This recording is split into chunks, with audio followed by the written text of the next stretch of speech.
तुमची एसआयपी दर महिन्याला व्यवस्थित जाते, पण ती अचानक बंद होऊ शकते का? इंटरनॅशनल म्युच्युअल फंड मध्ये हे घडू शकतं. याचं कारण आहे परदेशात इन्व्हेस्टमेंटसाठी ठरलेली लिमिट.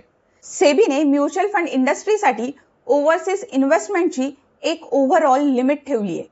जेव्हा एखादं फंड हाऊस या लिमिट पर्यंत पोहोचतं तेव्हा त्याला नवीन ओव्हरसीज इन्व्हेस्टमेंट घेण्यावर रिस्ट्रिक्शन्स येतात. म्हणून काही इंटरनॅशनल फंड मध्ये आधी नवीन एसआयपी थांबवली जात होती, पण आता काही फंड हाऊसेसने आधीपासून सुरू असलेल्या एसआयपीचा पुढचा इन्स्टॉलमेंट सुद्धा थांबवलाय. म्हणजे तुम्ही एसआयपी करत होता, पण आता पुढचा हप्ता प्रोसेस होणार नाही.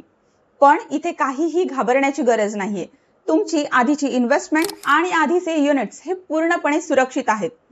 फक्त पुढची इन्व्हेस्टमेंट थांबते. म्हणून जर तुमची एसआयपी इंटरनॅशनल फंड मध्ये असेल तर एकदा चेक करा तुमची एसआयपी सध्या सुरू आहे की थांबली आहे.